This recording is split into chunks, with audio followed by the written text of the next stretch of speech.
The Legend of Johnny Appleseed. Part 1. Johnny and His Apple Seeds.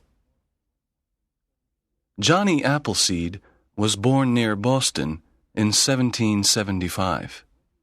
His real name was John Chapman. When he was a child, he played in the forest and in the fields. His best friends were animals. He loved all animals. He played with them and talked to them. His family was very religious. Johnny's first book was the Bible, but he also liked Aesop's fables. Johnny loved the tales about animals and their adventures. When Johnny was a teenager, he worked as a missionary with the Indians. He converted many Indians to Christianity. He taught them about the Bible. The Indians were his friends. When he was 26 years old, he had a vision. An angel appeared to him. The angel said, "Go and plant apple seeds across America. The settlers of the new frontier want good apples to eat." Johnny was surprised, but he was happy.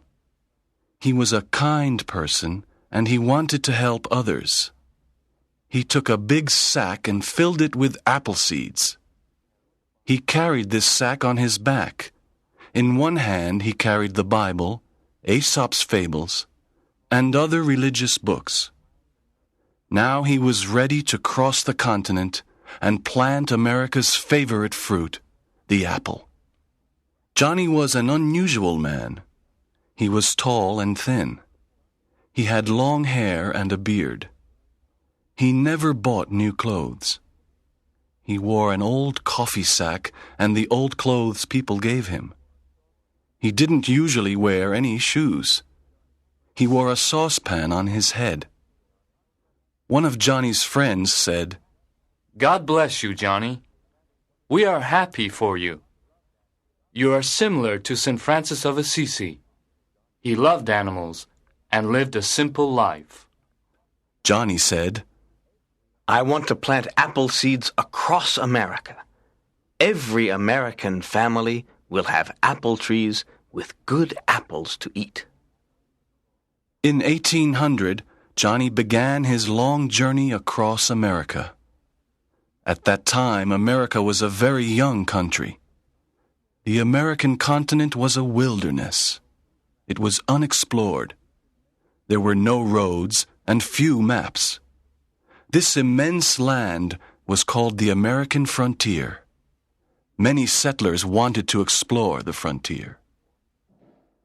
Johnny walked from Massachusetts to New York. From New York he walked to Pennsylvania. Then he crossed Ohio, Indiana, and a big part of the Midwest. Every day he moved west. He traveled across America and planted apple seeds. He built fences around the fields and then continued his journey. Settlers traveled to the frontier and found the apple orchards. They ate the delicious fruit, green, red, and yellow apples. When the settlers found an apple orchard, they built a home there. Other settlers dug up the apple trees and took them to new lands.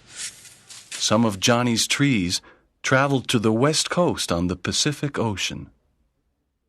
When Johnny found a family of settlers, he visited their log cabin.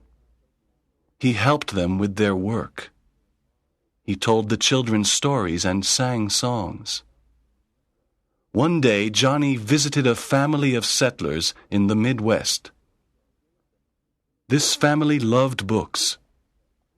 He gave them a few pages from his books.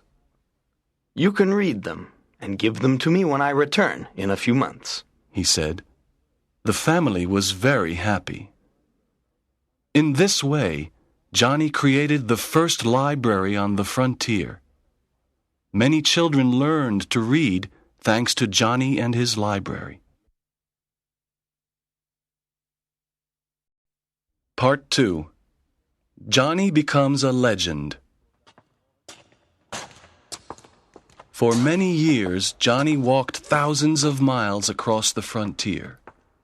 He planted apple seeds, lent books, protected animals, and made friends with settlers and Indians. The Indians liked Johnny because he had no weapons and respected nature. Johnny learned to speak the languages of many tribes. One summer morning, many Indians arrived at a frontier village. The Indians wanted to destroy the village and kill the settlers. The settlers wanted to send a messenger to a military fort to ask for help. The fort was 30 miles away. It was very dangerous. There were enemy Indians everywhere. Johnny wanted to save the lives of the settlers. He knew all the secret paths in the forest and in the mountains. He was not afraid. He took the message to the fort. The soldiers at the fort got on their horses and went to defend the settlers. A few years later, Johnny visited an Indian village. He heard the Indian chief say, "Many settlers live near the river. Tonight, we will kill all of them." That evening, Johnny ran to the home of every settler and said, "The Indians will attack you tonight. Run away. Go and hide in the forest." The settlers escaped to the forest, and no one was killed. Johnny loved all forms of human and animal life. He didn't eat meat because he didn't want to kill animals. He loved insects, too. He loved and respected every living thing. He was a very special person. One autumn day, Johnny was near an apple orchard. He heard the cry of an animal. Behind a tree, he found a deer. "My poor friend," said Johnny. "Don't be afraid." He examined the deer and said, "Your leg is injured. I can help you." The deer wasn't afraid. Johnny stayed with the deer for many days and helped it. "I'm happy you can walk again. Go and run in the forest, my little friend." During a snowstorm, Johnny wanted to sleep inside a small cave. He saw a big family of raccoons sleeping inside the cave. He did not want the raccoons to go outside into the snow, so Johnny slept outside in the cold. For almost 50 years, Johnny Appleseed helped the American frontier to grow. His apple trees, his books, his generosity, and his kindness made the frontier a happy place. Johnny became a legend during his life. Everyone loved him. He was a true friend of the settlers, the Indians, and the animals. In America today, people remember him with admiration. When Americans eat an apple, they often think of Johnny Appleseed, who made apple trees grow all over America.